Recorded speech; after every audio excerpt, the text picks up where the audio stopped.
O Zot, më mbroj mua nga brengat dhe nga piklimi. Çka e shëron piklimin? Çka i largon brengat? Cila është zgjidhja? Dhe ti vazhdimisht je angazhuar. Banu pak rahat, po ku të bëhem rahat? Çfarë qetësie mund të ketë një zemër e cila nuk falet? 5 herë në ditë i thot Allahut jo, dhe do gjen qetësi në jetën e saj. Innal hamdalillah nahmaduhu ta'ala wa nasta'inuhu wa nastaghfiruh wa na'udhu billahi min shururi anfusina wa min sayyiati a'malina.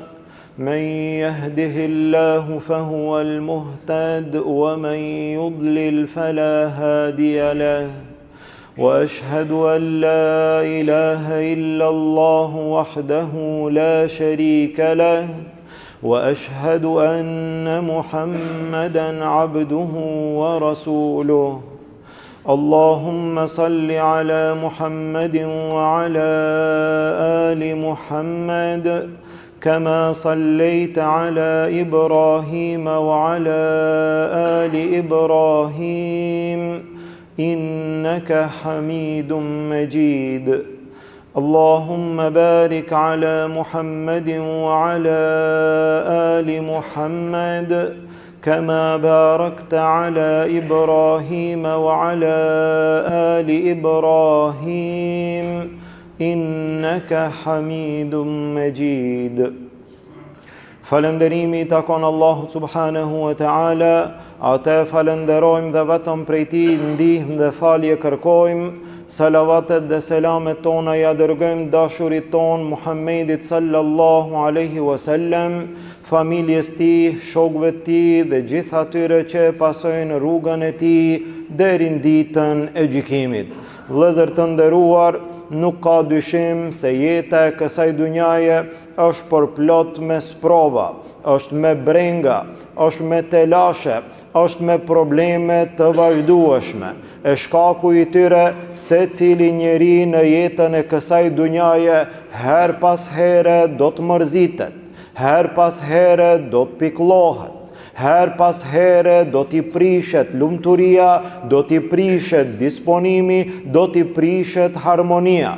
Mirë po, jo të gjithë njerëzit mundohen që ta gjejnë zgjidhjen e njëjtë pas një gjëje të tillë. Jo të gjithë drejtohen në mënyrën e duhur për shërimin e këtij problemi. Disa prej njerëzve mundohen që ta largojnë piklimin, ta largojnë mërzin, ti largojnë brengat duke u drejtuar në harame ndë Allahut Azza wa Jall. Disa prej njerëzve kur janë të pikluar lëshojnë muzikë, jetojnë me muzikë ditën edhe natën, në muzikë e gjejnë prehjen, në muzikë mendojnë që ta gjejnë shërimin. E disa prej njerëzve kur janë të mërzitur, kur janë të pikluar, kur kanë probleme të shumta edhe të mëdhaja, drejtohen në alkool, do të pinë alkool, do të dehen mirë, do t'i harrojnë sipas tyre problemet e kësaj dunjaje. Dhe disa të tjerë të cilët drejtohen në mënyra në zgjidhje edhe më të rrezikshme, derisa disa prej tyre nuk kanë mundësi që ta përballojnë një gjë të tillë dhe në fund arrin në vetvrasje. Ndërsa muslimani, ndërsa besimtari, i cili gjithashtu do të piklohet, i cili gjithashtu do të brengoset, i cili gjithashtu do të mërzitet, mirë po, ku do ta gjejnë zgjidhjen?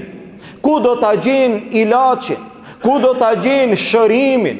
Ku do drejtohet besimtari pas asaj ndjenje? E gjithë zgjidhja në jetën e besimtarit është në fenë Allahut Azza wa Jall. Çka e shëron piklimin? Çka i largon brengat? Cila është zgjidhja nga feja Allahut Azza wa Jall kur neve na mundon, na lodh, na preokupon dynjaja dhe ne ndoshta nuk shohim zgjidhje. Cila është zgjidhja? Pejgamberi sallallahu alaihi wasallam na udhëzoi, na porositi, na mësoi. Edhe vet ishte nga ata që bante dua për çdo gjë, drejtohu Allahut Azza wa Jall. lutë Allahun Azza wa Jall, o Zot, mi largo problemet, o Zot, ma shëro zemrën, o Zot, mi largo brengat, o Zot, më jep zgjidhje, o Zot, ma mundso që t'i laj borxhet, o Zot, ma mundso që t'u dal në fund këtyre gjërave që janë duke më rrethuar, o Zot. Zgjidhja e besimtarit është duke i ngrit duar dhe duke thënë ja Rabb. E pejgamberi sallallahu alaihi wasallam nga duat e tij të shumta në mesin e tyre bante dua duke thënë Allahumma inni a'udhu bika min al-hammi wal-hazan. O Zot, më mbroj mua nga brengat dhe nga pikëllimi, nga brengat për të ardhmen dhe nga pikëllimi për të kaluarën. Lutë Allahun Azza wa Jall për çdo gjë që Allahu Azza wa Jall të jep zgjidhje. Gjithashtu nga zgjidhjet që janë të përmendura në Kur'an, që Allahu Azza wa Jall e mësoi pejgamberin sallallahu alaihi wasallam e pastaj të gjithë neve. Tha Allahu Azza wa Jall: "Wa laqad na'lamu annaka yadhiqu sadruka bima yaqulun." Ne dim, o Muhammed sallallahu alaihi wasallam, ne dim që ty të ngushtohet gjoksi nga fjalët e tyre. Subhanallah, pejgamberi sallallahu alaihi wasallam jetonte në Mekë. Njerëzit e akuzonin, duke thënë poet, duke thënë magjistar, duke thënë i çmendur, duke thënë falltor, kujt njeriut më të mirë që ka ekzistuar ndonjëherë. Nga këto fjalë, nga akuzat, nga shpifjet, nga emërtimet e ndryshme të idhujtarëve me kas, pejgamberit sallallahu alaihi wasallam i ngushtohej gjoksi. A të ngushtohet ty sot gjoksi nga fjalët e njerëzve? Po, atëherë kur për ty flasin edhe shokët e tu, atëherë kur për ty flasin edhe familjarët e tu, atëherë kur për ty flasin edhe fëqinjtë e tu, atëherë kur për ty flasin, shpifin, akuzojnë edhe njerëzit e tu, a të ngushtohet gjoksi? Të ngushtohet gjoksi. A mërzitesh? Allahu Azza wa Jall tha, ne e dim që ty të ngushtohet gjoksi nga fjalët e tyre. Mirë po, cila është zgjidhja? Tha Allahu Azza wa Jall, fasabbih bihamdi rabbik. Kjo është zgjidhja e parë. Madhëroja Allahun Azza wa Jall. A ki probleme? A ki mërzi? A ki piklim nga fjalët e njerëzve? Po, largohu pak prej tyre, veçohu vetë dikund dhe madhëroja Allahun Azza wa Jall. Ndalu pak vetë disa minuta dhe përmenda Allahun Azza wa Jall. Thuaj subhanallah, alhamdulillah, la hawla wa la quwwata illa billah, la ilaha illa Allah wahdahu la sharika lak. Deri në fund e kështu me radhë. Për kujtoj Allahun Azza wa Jall, përmenda Allahun. Tha Allahu: ala bi dhikrillahi tatma'innul qulub. Vërtet me përmendjen e Allahut qetësohen zemrat. A don që të qetësohet zemra jote? Po, përmend Allahun Azza wa Jall. Ndërsa në një prej haditheve, Ubej ibn Ka'b radhiyallahu anhu u drejtua te pejgamberi sallallahu alaihi wasallam dhe tha: ja Rasulullah, unë nga duaja ime, nga lutja ime që e baj vazhdimisht, sa të dërgoj salavat ndaj teje. Unë e kam një dua të caktuar, një kohë të caktuar, mirë po nga gjithë ajo, sa të dërgoj salavat? Pejgamberi sallallahu alaihi wasallam tha: sa të duash. Tha: ja Rasulullah, 1/4 e asaj. Tha pejgamberi sallallahu alaihi wasallam: nëse e shton, është edhe më mirë për ty. Tha: gjysmën e saj, ja Rasulullah. Tha: nëse e shton, është edhe më mirë për ty. 2/3, ja Rasulullah. Tha: nëse e shton, është edhe më mirë për ty. Tha: ta baj krejt duan, krejt kohën që e kanë caktuar për duan time, ta baj duke dërguar salavat ndaj teje. Tha pejgamberi sallallahu alaihi wasallam: idhen tukfa hammak wa yughfaru laka dhanbuk. Atëherë Allahu do ta largon pikëllimin. Subhanallah, a don që Allah ta largon pikëllimin?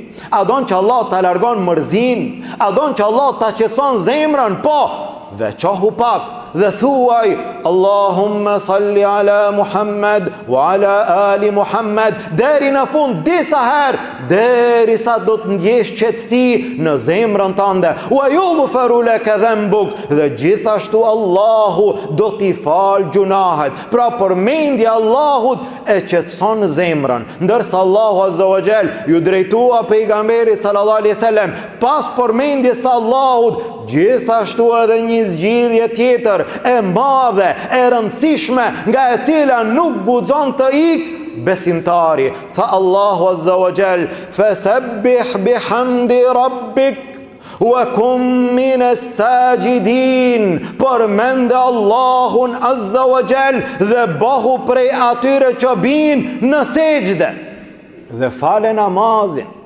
Atë kanë mbuluar dunjaja, atë kanë ngarkuar problemet e saj, a ndjen mërzi në zemër, a ki piklim në shpirtin tanë, atë kanë mbuluar brengat, telashet, problemet e kështu me radhë. Po, bjeri në sejdë Allahut Azza wa Jall, kërko zgjidhje të Allahu Azza wa Jall me namaz. Fale namazin. Namazi është zgjidhje, namazi është jetë, namazi është qetësi shpirtërore. Çfarë qetësie mund të ketë një zemër e cila nuk falet, një zemër e cila e hidhron Allahun Azza wa Jall, një zemër e cila për çdo ditë 5 herë në ditë i thot Allahut jo, dhe do gjen qetësi në jetën e saj. Namazi është zgjidhje. Pejgamberi sallallahu alaihi wasallam her pas here në raste të caktuara i thonte Bilalit: "Erihna biha ya Bilal", o Bilal, thire i kametin të him në namaz e të qetësohemi. Erihna biha, na ban rahat. Ku do të bëhesh rahat? Po ti nuk mund të bëhesh rahat në jetën e kësaj dunjaje, nga se nuk të len familja, nuk të len bashkëshortja, nuk të len fëmijët, nuk të len punët, nuk të len obligimet, nuk të len harxhimet, dhe ti vazhdimisht je angazhuar. Banu pak rahat. Po ku të bëhem rahat? Banu rahat duke i ranë në sejdë Allahut Azza wa Jall dhe duke thënë Subhana Rabbiyal A'la. Bjeri në sejdë Allahut Azza wa Jall. Kjo do t'jetë zgjidhje për problemet dhe për brengat tua. Gjithashtu besimtari zgjidhjen do t'a gjenë nga gjitha ato probleme që e rrethojnë, nga gjitha ato mërzi dhe piklime, duke i kujtuar të mirat Allahut Azza wa Jall. Për çfarë arsye po piklohesh? Për një mund t'jetë negative në syrin tënd. Shikoj gjërat pozitive që ti ka dhënë Allahu Azza wa Jall. Shikoj gjitha ato të mira. Për çfarë mërzitesh? Po mërziten për këtë gjë. Po shikoj gjëra tjera. Sa të mira të ka dhënë Allahu Azza wa Jall dhe në fund thuaj Elhamdulillah. Gjithashtu nga gjërat e rëndësishme, sidomos në jetën e kësaj kohe në të cilën ne jetojmë, është shumë e rëndësishme të kesh njerëz të cilët kur i takon të japin disponim. Ka për njerëzve të cilët janë pozitiv, kur i takon ata, e pi një kafe me ata, i përshëndet ata, jeton pak me ata, ata të japin pozitivitet. Dhe përkundrazi ka njerëz të tjerë të cilët janë negativ. Dhe këta janë problematik, këta njerëz mbjellin energji negative në popull, në shoqëri, në familje e kështu me radhë. Ai kur të hinë në shtëpi do të ankohet. Dhe familja di, ai kur do të hinë në shtëpi me ditë sot sa jam logë, sa probleme kam pas, sa telashe dhe tjera, me ditë sa më dhem kryt, me ditë sa e kështu me radhë. Dhe familja merë negativitet, merë mërzi, prish disponim, fëmijët e marin atë energjin që e sjell prindi në shtëpinë e tij. Ibrahim ibn Ishaku tha: e kam një smundje të cilën e ruaj fshet që 40 vite nuk ju kam treguar as familjes. Subhanallah, mos fut mërzi, piklim, breng në familjen tonë, mbuloj pak. Takot me një shok, takot me dikant, e pi një kafe dhe për cjell energji negative, vetëm keq në shtëpi, keq në shoqëri, keq në familje, keq në punë, keq atje dhe këtë energjie për cjell të tjerët, edhe ai i cili e dëgjon ndikohet. Para mendoj ti nëse takosh me 3-4 vetë sot dhe të gjithë të përcjellin lajme të këqija, dhe nesër me dikant tjetër dhe të përcjellin muhabete të këqija, dhe njeriu ndikohet nga negativiteti i tyre. Është shumë me rëndësi të kesh njerëz të cilët të rrethojnë, të cilët janë pozitiv. Kush ka qenë njeriu i cili ka pas brenga, derte, përgjegjësi më të mëdha në gjithë ummetin se sa Muhamedi sallallahu alaihi wasallam? A ka pas dikush përgjegjësi më të madhe?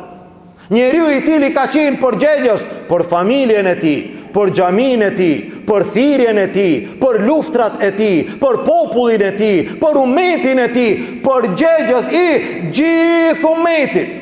Me gjitha ato brenga, me gjitha ato sprova, kur është përshkruajt pejgamberi sallallahu alaihi wasallam, është përshkruajt njeri i buzëqeshur, njeri i dashur, njeri pozitiv, a i cili do të atakon atë, do të disponohet, do të ndjen një lloj kënaqësie dhe një lloj qetësie. Kjo i takon besimtarit dhe këtë duhet të mundohet që ta përhap besimtari. Andaj për çdo gjë, besimtari e gjen shpëtimin, e gjen zgjidhjen, e gjen shërimin në fenë Allahut azza wa jall. Ne lutim Allahun azza wa jall, Allahu të na largon mërzin, pikëllimin, brengat nga zemrat tona. E lutim Allahun azza wa jall, Allahu të na ban prej atyre që për çdo gjë zgjidhjen e kërkojmë dhe e gjejmë në fenë Allahut. Lutim Allahun azza wa jall, muslimanët kudo që janë, Allahu t'i ndihmon. Gjendjen e tyre Allahu ta lehtëson. Të varfërit tanë Allahu t'i pasuron. Të sëmurët tanë Allahu t'i shëron.